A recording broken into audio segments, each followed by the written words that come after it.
এখনকার দিনে মানুষের ফ্রাস্ট্রেশন অনেক বেশি হতে থাকে। তার কারণ অনেকগুলো। তার মধ্যে একটা হচ্ছে অন্য কারুকে এমন একটা জিনিস তুমি দেখতে পাচ্ছ যেটা হয়তো তোমার অনেক দিনের স্বপ্ন।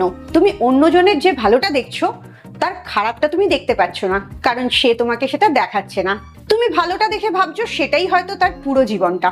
আর এই জায়গাটা থেকেই তোমার ফ্রাস্ট্রেশন তৈরি হচ্ছে। তাই জন্য লক্ষ্য করে দেখবে, তুমি যখন সোশ্যাল মিডিয়ায় অনেকক্ষণ থাকছো তারপরে তোমার মনটা কেমন হচ্ছে, ভালো হয়ে যাচ্ছে না একটু বিষণ্ণ হয়ে যাচ্ছে।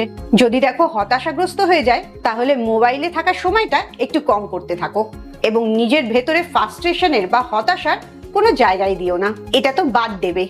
যোগ করবে যেটা, সেটা হচ্ছে ভালো পুষ্টিকর খাবার। ছেলেদের থেকে মেয়েদের শরীরের ক্ষয় অনেক বেশি হয়, তাদের বাচ্চা ধারণ করতে হয় বলে অনেক হরমোন চেঞ্জও হয় এবং শরীরের ভেতর থেকে অনেক কিছু বেরিয়েও যায়। অনেক মেয়েকেই দেখা যায় মাছের মাথাটা খাচ্ছে আর ভালো মাছের টুকরোগুলো অন্যদের খেতে দিচ্ছে। সেটা কখনোই করো না, কারণ মাথার মধ্যে সেরকম কিছু থাকছে না, একটা মাছের টুকরোয় যে মাছের পুষ্টিটা থাকছে। তাই সবসময় নিজের খাবারের প্রতি যত্ন নাও। অন্যদের তো ভালো রাখবেই, কিন্তু অন্যদের ভালো রাখতে গেলে আগে নিজেকে ভালো রাখতে হবে।